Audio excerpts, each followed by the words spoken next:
And in that process, we established Breaking the Silence Maritimes Guatemala Human Rights Program, which led to a human rights network. We had a delegation go to Guatemala in 2004, and someone was coming to speak to us in what we thought was free trade, not fair trade. We're also very involved in fair trade, but free trade. A Guatemalan, and he arrived totally disheveled, overnight, dirty t-shirt, exhausted and late. And he apologized and said he took the bus all night because do you Canadians know that you're responsible for the devastation of a Mayan community? We had been hearing all about the Americans at that point with genocide and so on. We were shocked. And that became the start of my involvement with mining justice in Guatemala with Canadian companies. And first of all, Goldcorp, but other companies since then. And No. And so is the hearing okay for people? Just we don't see your mouth or chin. Okay, I'll try and sit up. It's a little hard here.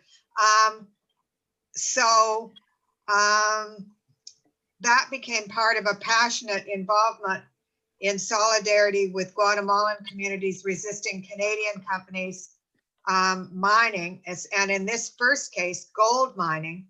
So that is where I learned about the tremendous impacts of gold mining on water, soil, air, and the tremendous risks and dangers of such things as acid mine drainage and so on. So I have spent a good portion of my life since 2004 involved in mining justice issues, including, by the way, trying to get the United Church Pension Fund to divest from Goldcorp, and we failed. But we educated a huge number of people at our General Council Assembly.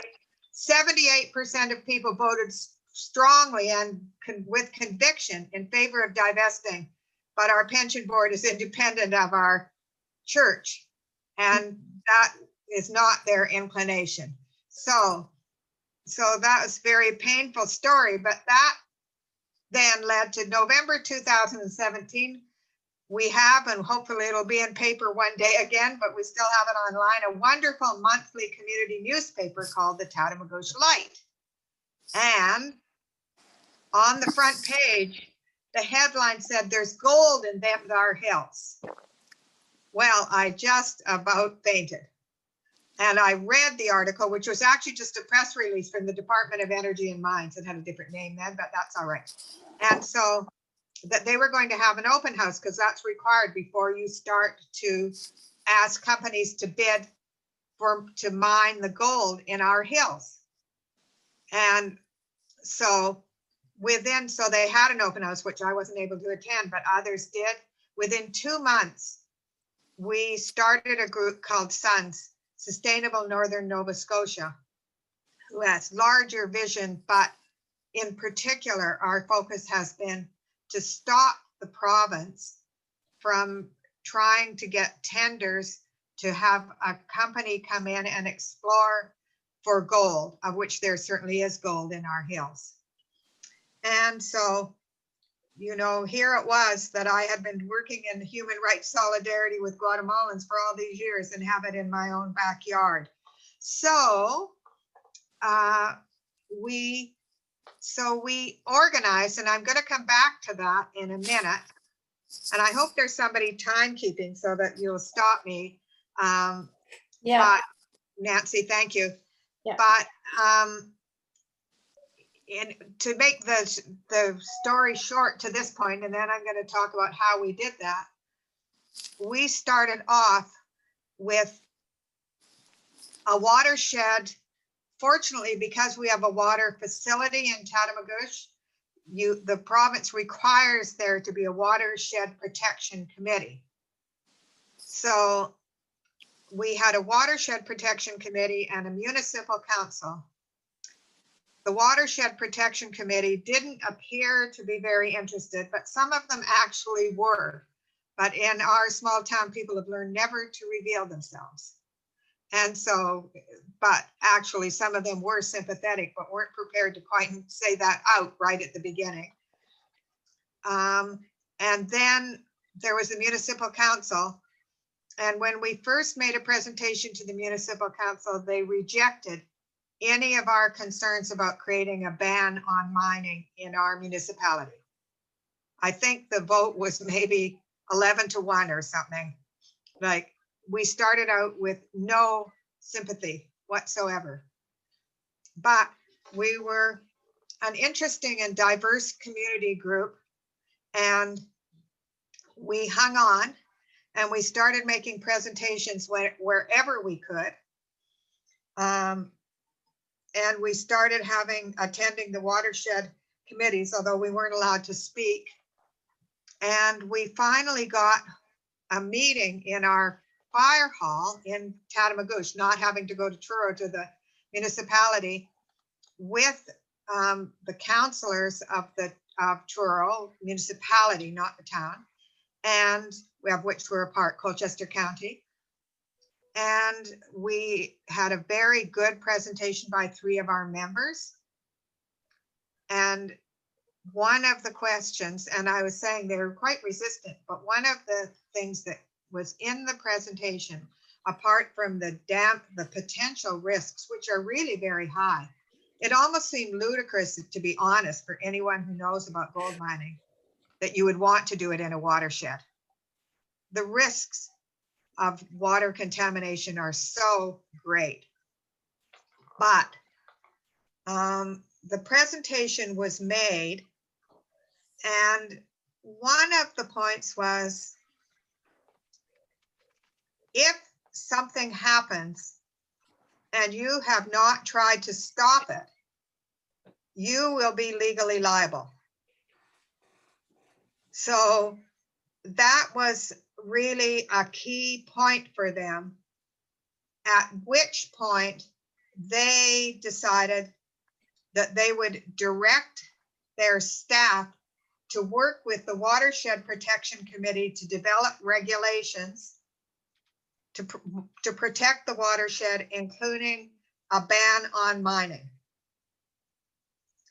So that came about, but it also really came about because of some other things. We managed to get small grants from an organization called the Western Mining Association, which probably was the Western Mining Association at one point now, but it's the North American Mining Association, mining resistance, mining network it is really. And they have small grants. And we got one to hire a mining water research specialist from Colorado. Her name is Dr. Ann Maist. We only paid her, I think, about $1,000 US. But she just looked into all the stats and everything she could find. She didn't come here. She did it all by research to indicate that our area of Nova Scotia would likely have acid mine drainage. She wrote a very convincing scientific report. So that also helped us. We got the scientific research that cannot be disputed. Well, except of course the Mining Association of Nova Scotia, who is the lobbyist for mining, they would dispute it, but almost no one else. And so I think that, so we have come to the point where the municipality voted unanimously to send the regulations recommended by the Watershed Protection Committee to the province. But the Department of the Environment now, the regulations were voted on January 31st. They were sent in May, and we still have no response from the Department of the Environment and the Minister, Wilson. So I just want to say that at some point we may need to start at one more of our letter writing campaigns. And if we do, I might come back to you folks to ask you to to write letters.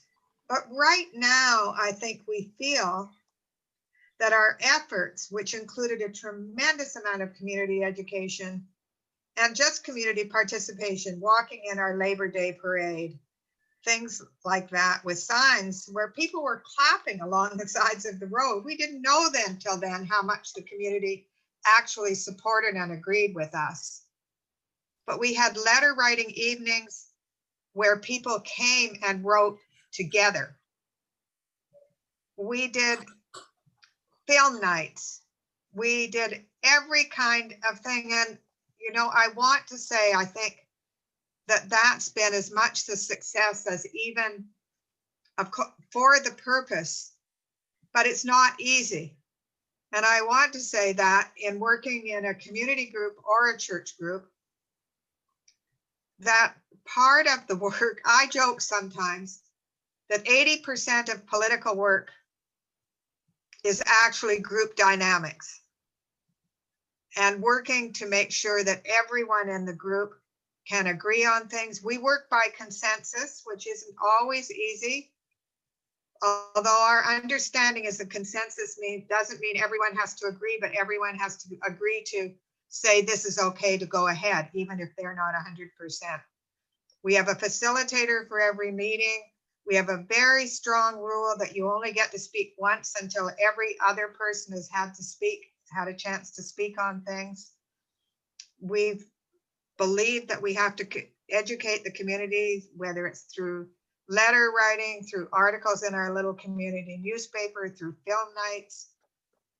We've done, I think that we've come a long, long ways, but it is just perseverance. Apparently, Julian Bond, one of the great leaders of the civil rights movement in the States, said that perseverance is the greatest quality of faith. And I would say that's us. It's just perseverance and organizing and doing one step in front of the other and keeping our own group together. We're very different people from very different backgrounds, but we've managed to do that. So I think I might stop there because I think it's probably more useful for you to ask me questions about how our little group in our village of Townamagouche has managed to turn around a municipal council, and hopefully the province will see fit. I should say one more thing. The reason we might not win, or the reason we might need more support, is probably not because of us. I think Karen Casey, our MLA, we kept her. That's another thing. We've met with Karen Casey many times, or kept her informed. She's been on side. And I think that the Department of Energy and Mines would love to get this through, but it's in cabinet. It's not, it's at the political level now. But because it's mining for gold is a much, much larger issue now in Nova Scotia. Almost everywhere in Nova Scotia is staked for mining with almost no knowledge by the citizenry.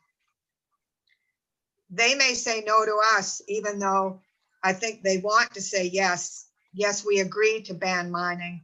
They may say no because of the pressures to have mining throughout our province with the environmental devastation.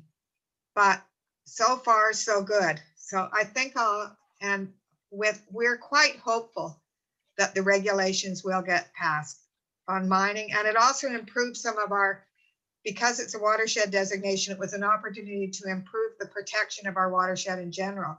So there were quite a few other regulations that are being recommended as well. But I want to stick with the mining. Over how long a period